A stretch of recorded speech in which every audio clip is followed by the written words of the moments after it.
இன்னொரு பக்கம் பார்த்தீங்கன்னாக்கா சீமானெல்லாம் விஜயகாந்த் எப்படி விமர்சனம் பண்ணியிருக்காருன்னு எல்லா பேரும் பார்த்துருக்கோம். இன்றைக்கி அவர் வந்துட்டு நல்ல விதமாக பேசுகிறாரு. ஆனால் அவர் இருக்கும்போது சீமான் வந்தாலும் எப்படியெல்லாம் பேசியிருக்காருன்னு பார்த்துருப்போம். ஏன்னாக்கா ராதிகா சரத்குமார் நாடார் சாதிக்காரரு, சீமானும் நாடார் சாதிக்காரரு, இவங்களாம் ஒரு சாதிக்காரங்க. இவங்களுடைய சாதிக்காரங்களை வர வைக்கணுங்கிறதுக்காக விஜயகாந்தை டம்மி பீஸ் ஆக்கிறதுக்காக அன்றைக்கி இது பண்ணாங்க. இன்றைக்கி சினிமா துறை அப்படி இப்படின்னு சொல்லிட்டு மொத்த பேர் ஒன்றா சேர்ந்துக்கிறாங்க.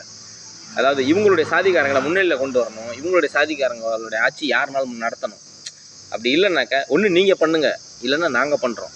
ஒன்று நீங்கள் வாங்க, இல்லைன்னா நாங்கள் வரோம். கீழே இருக்கவன் எவனும் வந்துடக்கூடாது, பரப்பையன் மேலே வந்துடக்கூடாது. அதில் ரொம்ப தெளிவாக இருக்கிறாங்க. அதாவது உள்பூசல் வேலைகள் நிறைய நடக்கும். பல சாதிக்காரங்களை ஏன் ஒன்றா கூட்டி வச்சு இது பண்ணுற, அவன்லாம் எந்த சாதிக்காரன், அவனெல்லாம் எங்கே வைக்கணுமோ அங்கே வை அப்படின்னு சொல்லிட்டு நிறைய நடந்துக்கிட்டு இருக்கு. அரசியலுக்குள்ளார, தமிழக அரசியலுக்குள்ளார நிறைய சாதி அரசியல் நடந்துகிட்டு இருக்கு. அதை நீங்கள் பார்த்து கவனித்து தெரிஞ்சுக்கிட்டீங்கன்னாக்கா புரியும். இல்லை